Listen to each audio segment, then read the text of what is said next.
अध्यात्म में शिव अपने भीतर जो शिव तत्व है उसको जगाना है, क्योंकि शिव ही ईश्वर सत्य है, सत्य ही शिव है, शिव ही सुंदर है। जो कुछ है वो शिव है। जीवन में हमारा प्रारंभ भी शिव है और जीवन में पूर्ण हमारे शरीर का विराम भी शिव है। नमस्कार, नमो नारायण। मेरे लिए हमेशा मेरे आराध्य भगवान शिव और माँ शक्ति तो रही है, लेकिन शिव आराधना में जो करने का आनंद है, और स्पेशली श्रावण मास के अंदर अद्भुत। रिमझिम बरसात की बूंदें पड़ रही हो, माहौल ठंडा हो, नदी में जल बह रहा हो, तो रुद्राभिषेक करने का आनंद एक बहुत ही अद्वितीय, जिसको कहते हैं, वो अनुभव है। श्रावण उत्तर भारत में प्रारंभ होगा शुक्रवार 11 जुलाई से, और उसके 15 दिन के बाद गुजरात, महाराष्ट्र और दक्षिण भारत का प्रारंभ होगा। लेकिन चूंकि हमारे देखने वाले पूरे अखंड भारत में है, विश्व में है, तो इसीलिए हम जो 11 जुलाई शुक्रवार से श्रावण प्रारंभ है उसको ध्यान में रखते हुए शिव आराधना के ऊपर आज का एपिसोड बना रहे हैं। शिव तंत्र और श्रावण, शिव साधना के ऊपर, शिव तंत्र के ऊपर, शिव उपासना के ऊपर, शिव जी के स्तोत्रों के ऊपर मैंने लगभग 7-8 एपिसोड बनाए हैं। अगर आप उसको खोजेंगे तो आपको मिल भी जाएंगे। क्या है शिव तंत्र? तो शिव तंत्र मानो कि चातुर्मास जैसे, जिसको कहते हैं ना, प्रारंभ हुआ। विष्णु ने अपनी सत्ता फिलहाल धरती की चलाने के लिए 4 महीने के लिए रुद्र को दे दी, और इन चतुर्मास के अंदर जो संत महात्मा भी चतुर्मास करते हैं, इसमें शिव जी की खूब आराधना उपासना होती है। देवशयनी एकादशी से देव शयन में गए और रुद्र शक्ति बाहर आ गई। और कांवड़ यात्रा 11 जुलाई से ये कांवड़ यात्रा भी प्रारंभ होगी। चूंकि इस बार गुरु पूर्णिमा का उत्सव मैंने हरिद्वार में श्री काली कुंज आश्रम में ही आपके साथ किया है, तो मुझे कहा गया कि कांवड़ यात्रा के अंदर बहुत भीड़ होने वाली है, क्योंकि वो काली कुंज आश्रम हमारा उसी रूट पे है। हालांकि पहली बार है। किसी ने कहा 1-1.5 करोड़ होंगे कांवड़िए, किसी ने कहा 3 करोड़ भी हो सकते हैं। बहुत आवाज़ डीजे वगैरह होता है, तो उस समय मैं आश्रम पर तो नहीं रहूँगा, लेकिन कांवड़ियों की यात्रा के लिए शुभकामनाएं तो और प्रार्थना बनती है। क्या आपको पता है विश्व का पहला कांवड़ यात्रा करने वाला महान विभूति कौन था? वो था श्री रावण, जिसने कैलाश मानसरोवर से जल को भर करके कांवड़ यात्रा की, ऐसा पढ़ने को मिलता है। शिव जी की उपासना में मैं कहता हूं, शिव तंत्र के लिए जो हम शिव मानस पूजा करते हैं, श्रावण मास के अंदर पार्थिव शिवलिंग बनाते हैं। कोई 100 बनाता है, 108 बनाता है, 1000 बनाता है, लाख बनाता है, करोड़ बनाता है, और पंचाक्षरी मंत्र ओम नमः शिवाय का जाप करता है, ओम नमः शिवाय मंत्र से अभिषेक करता है। कईयों का कहना है कि ये ओम नमः शिवाय मंत्र जो है वो गुरुमुख से लेना चाहिए। इसमें 2 मत है। अगर आप शिव पुराण पढ़ोगे तो ओम नमः शिवाय जो मंत्र है गुरुमुख से मिल जाए तो बहुत अच्छा, और अगर नहीं भी मिल जाए तो ये इतना पवित्र मंत्र है कि आप प्रारंभ कर सकते हो। अभी आप मुझे जब सुन ही रहे हो तो मैं आपको कहूँ, इसको शिव प्रसाद समझकर, शिव कृपा समझकर ओम नमः शिवाय मंत्र का आप जाप कर सकते हैं। शिव जी आप पर कृपा ही करेंगे, आपसे रुष्ट होने वाले नहीं हैं।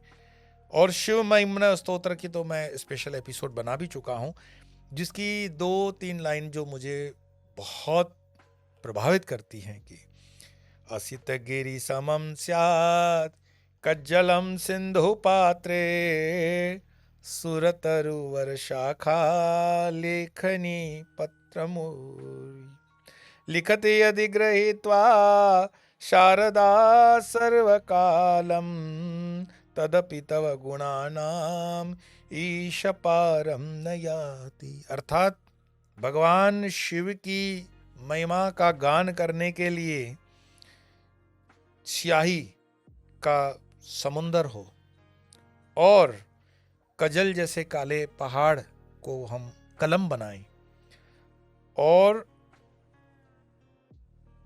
उस स्वर्ग के जो वृक्ष है उसकी कलम बनाई जाए, वृक्ष के तरु की शाखा का कलम बनाया जाए, और मां सरस्वती साक्षात लिखती जाएं, तो भी शिव की महिमा का बखान नहीं किया जा सकता है। असति गिरि समम स्यात् कज्जलम सिंधु पात्रे सुर तरुवर शाखा लेखनी पत्रमूर्ति। क्योंकि शिव देवों के देव महादेव है। और श्रावण के अंदर, श्रावण मास के अंदर शिव की जो उपासना का लाभ मात्र आप पदार्थ में मत लें, मटेरियलिस्टिक वर्ल्ड से मत जोड़ें। अध्यात्म में शिव अपने भीतर जो शिव तत्व है उसको जगाना है, क्योंकि शिव ही ईश्वर सत्य है, सत्य ही शिव है, शिव ही सुंदर है। जो कुछ है वो शिव है। जीवन में हमारा प्रारंभ भी शिव है और जीवन में पूर्ण हमारे शरीर का विराम भी शिव है। क्यों? शमशानों का जो राजा है वो शिव है। तो शिव महिम्न स्तोत्र में इसकी बहुत बड़ी गाथा पुष्पदंत द्वारा जो रचित है, हमने एपिसोड बनाया है, उसका पाठ हमारे तो मठों में, गुरु स्थानों में शिव महिम्न स्तोत्र का पाठ रोज संध्या को होता है। मैं हरिद्वार में साधना सदन आश्रम में पूज्य महामंडलेश्वर महाराज जी के सानिध्यों में हम जब बैठते हैं और उस पाठ की जब गूंज होती है, अद्भुत, अद्वितीय। इसका अगर आप आनंद परिवारों में भी इसका पाठ करें तो बहुत अच्छी बात है। फिर शिव मानस पूजा तो अपने आप में पूर्ण पूजा है ही। रत्न कल्पितम आसनम हिमजल, हर एक पदार्थ की मनस के द्वारा कल्पना करते हुए शिव मानस पूजा है। फिर शिव जी के जो 12 ज्योतिर्लिंग हैं, सौराष्ट्र सोमनाथम च श्रीशैलम मल्लिकार्जुनम उज्जैन्यान्यम महाकालम ओंकारम अमलेश्वरम परल्यम वैद्यनाथम च डाग्न्याम भीमाशंकरम सेतु बंदितु रामेशम नागेशम दारुकावने वाराणस्याम तो विशेषम त्र्यंबकम गौतमीतिर हिमालय तु केदारम गुरुश्मेशम च शिवालय। एतानि ज्योतिर्लिंगानि सायं प्रातः पठे नर सप्त जन्म कृतम पापम स्मरणेन विनश्यति। ये 12 ज्योतिर्लिंगों के मात्र नामों का स्मरण सप्त जन्म, 7 जन्मों के पाप नष्ट कर देता है। तो सनातन ने आपको क्या नहीं दिया है, आप अपनी सुविधा अनुसार बताइए। आपके पास समय कितना है? मैं हमेशा कहता हूं 24 घंटे के लिए 24 मिनट आप रख सकते हो। 2-3 मिनट बैठने के, 2-3 मिनट मन को ठीक करने के, 30 मिनट मतलब आधा घंटा। इसमें बहुत सी चीजें आ सकती है। हनुमान चालीसा का एक पाठ कर लो, 12 ज्योतिर्लिंगों का स्मरण कर लो, माँ के 32 नामों का, दुर्गा सप्तशती के नामों का उसमें कर लो, 10 महाविद्या के 4 लाइनों का श्लोक कर दो, गणपति जी को प्रणाम किया, गुरु को प्रणाम किया, हनुमान जी का चालीसा कर लिया, अद्भुत। और यहां से जब प्रारंभ करोगे तो ऐसा नहीं कि जीवन भर वहीं रहोगे, उससे प्रारंभ करते हुए आगे चलोगे और प्रार्थना में कर दो उस अनंत में प्रार्थना कि मेरे लिए यथा योग्यम तथा गुरु, मेरी जो योग्यता है तो मेरे योग्यता के अनुसार मेरे योग्य गुरु से मुझे मिला लो। गुरु आपके जीवन में आएगा, आपकी प्रार्थना होनी चाहिए। और पंचाक्षरी मंत्र, उसके लिए तो मैं कहता हूं कि कोई गुरु दीक्षा की आवश्यकता नहीं। ओम नमः शिवाय, ओम नमः शिवाय। इस श्रावण मास के अंदर आप 5 लाख का अनुष्ठान कर सकते हो। कोई न्यास दिग्बंध की आवश्यकता नहीं है, किसी चीज की नहीं। बस आसन आप अपना शुद्ध रखें, रुद्राक्ष की माला हो, गंगा जल छांट दिया, हो गया। तो 5 लाख का अनुष्ठान कर सकते हैं, 50 लाख का अनुष्ठान कर सकते हैं, 5 करोड़ का अनुष्ठान कर सकते हैं मंत्रों का, और उसको लिखते रहिए। बहुत श्रावण मास के अंदर 5 करोड़ का अनुष्ठान करने वाले मैंने कई 100 लोगों को देखा है। किया जा सकता है, बहुत एक अद्भुत अनुभव है इसका। और एक बात और भी मैं आपको बताऊं, ओम नमः शिवाय, इस पर मैं एक बार पहले भी कह चुका हूं। ओम नमः शिव को अगर रिवर्स करते हैं तो शिव हुआ वशी, पीछे से पढ़ रहे हैं, शिव हो गया वशी।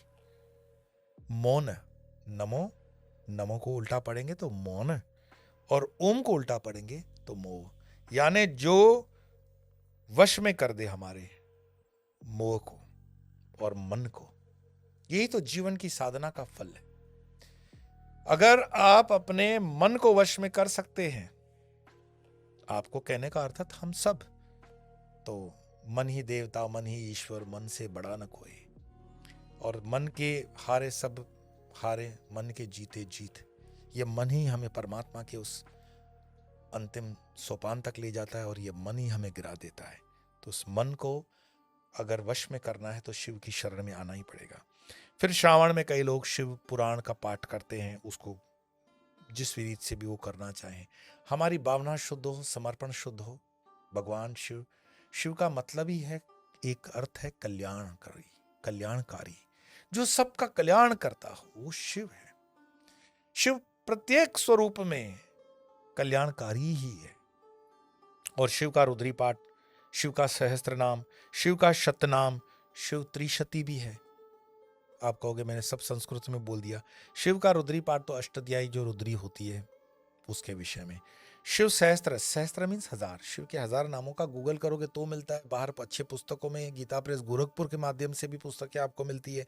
फिर शिव का शतनाम, शत मीन्स 100, 100, 100 नामों से भी अभिषेक हो सकता है, अर्चना हो सकती है। फिर शिव के रुद्री पाठ की त्रिशती, त्रि मीन्स 3, शती मीन्स 100, 300 नामों का भी उसमें विवरण मिलता है पुस्तक में, उससे भी हो सकता है। फिर अगर श्रावण मास है, जीवन में शिव की आराधना है, प्रदोष की पूजा करते हो, अमावस्या को शिव पूजन का बहुत बड़ा महत्व है, कि इस पर हमारे कई एपिसोड बने हुए हैं। उसका लाभ आपने कितना लिया है ये आप ही जानते हो।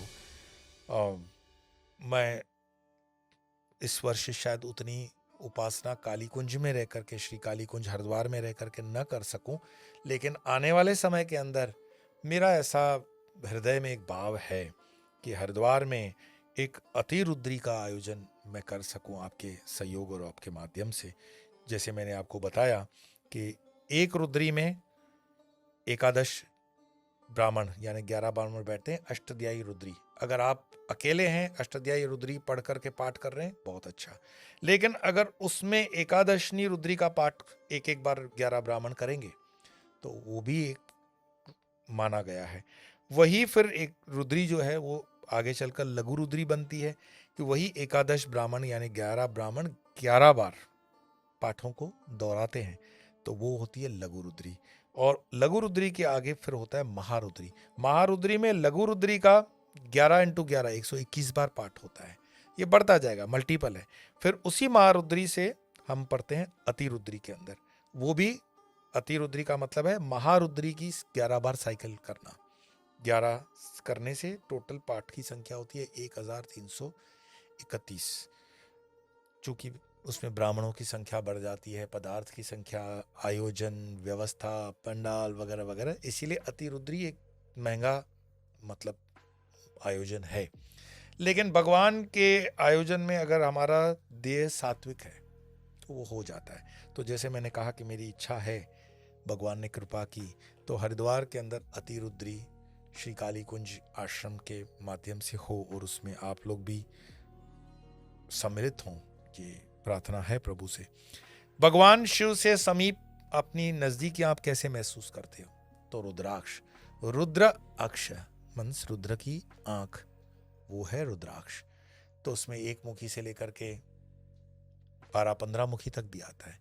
पर पंचमुखी जो रुद्राक्ष है, ओम नमः शिवाय पंचाक्षरी मंत्र है, तो पंचमुखी रुद्राक्ष लगभग बहुत सहजता से मिल जाता है, सरलता से मिलता है, सस्ता है, कोई इसमें डुप्लीकेट होने की संभावनाएं नहींवत है। तो उस माला को धारण भी कर लें। अगर आपके पूछ परछ करके किसको पूछना है कि क्या आप पर शुभ है और आप शिव तत्व से जुड़े हैं, तो रुद्राक्ष धारण करने का एक अपना लाभ तो है वैज्ञानिक तरीके से। इस पर भी हम रुद्राक्ष के ऊपर भी एपिसोड बना चुके हैं। कुल मिलाकर के शिव की जो साधना है, शिव के जो पूजन है, उसकी जो ऊर्जा है, उसको आप अपने जीवन में साक्षात अनुभव करते हो।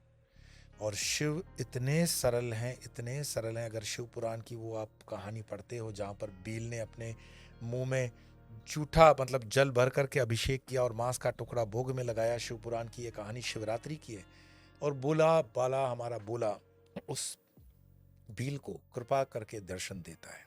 तो शिव सरल हैं, शिव कृपालु हैं, उसकी कृपा पाएं।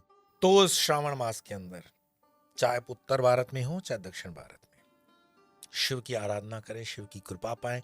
और जैसे कि मैंने बताया, ये 1000 दिन हमारे जीवन के लिए थोड़ा संघर्ष के हैं। इसमें शिव की आराधना हमें बहुत कुछ लाभ देती है।